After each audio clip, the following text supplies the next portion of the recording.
حامدا ومصليا أما بعد فقد قال الله تبارك وتعالى في كلامه المجيد وفرقانه الحميد فأعوذ بالله من الشيطان الرجيم بسم الله الرحمن الرحيم ألف لام ميم ذلك الكتاب لا ريب فيه هدى للمتقين صدق الله العظيم اللهم صل على سيدنا مولانا محمد عبدك ورسولك ونبيك وصل على المؤمنين والمؤمنات والمسلمين والمسلمات.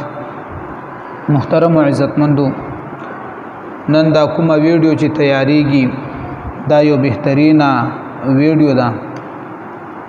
دې کې یو بهترین پیغام او خبر هغه تاسو ته درکولی شي. د ټولو نه اول قرآن عظیم شان دا یو بهترین کتاب دی، دا یو معجز کتاب دی، دا افضل کتاب دی په ټولو کتابونو باندې. په قرآن عظیم شان کې د هر قسم خبره حل شته دی. قرآن عظیم شان کې د هر قسم ضرورت لپاره دعاګانې شته دی. قرآن عظیم شان یو بهترین او افضل او جامع کتاب دی چې په دې کلام کې په دې کتاب کې د یو خبره کمې هم نشته دی. تفسیر روح البیان لیکلی دی چې کله امام بخاری رحمه الله فرمایي چې قرآن عظیم شان د ختم په وخت کې دعا مستجابه ده. کله قرآن عظیم شان ختم کیږي نو په دغه ټیم کې دعا کول دا مستجاب دی. ګوره دغه خامخا دعا الله جل جلاله قبلوي.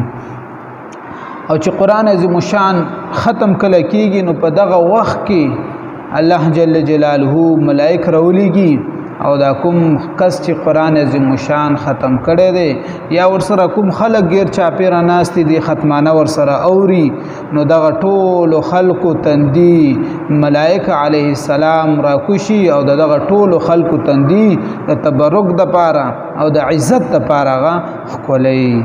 نو څومره بهترین خبره ده چې کله یو انسان د قرآن عظیم شان ختم وکي بیا را جمع شي دعا په باندې کوي نو دغه دعا هم قبليږي او دغه دعا سره سره الله جل جلاله د اسمان نه ملائک راولېږي او دغه ملائک چې څومره خلق ناست دي په دغه مجلس کې دغه ټولو تندي چې کوم دی خولي.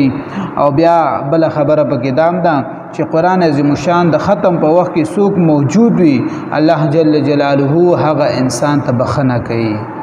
سبحان الله، دغه انسان ته الله جل جلاله بخنه نصیب کوي، بخنه ورته کوي.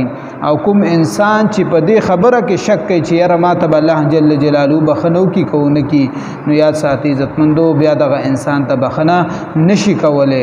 نو یقین به دا ساتي چې ماته الله جل جلاله بخنه وکړه بس چې ختم په دعا کې ته شریک شولې تا کومه دعا وکړه هغه دعا الله جل جلاله قبول کړه. ستا په تندي باندې ملائک علیه السلام مسح کوي یعنی ستا تندیخ کولی دغه هم په دی باندې بم یقین ساتي. او دریم نمبر دا چې ماته الله جل جلاله د ختم د وجه نه بخنه هم نصیب کړه.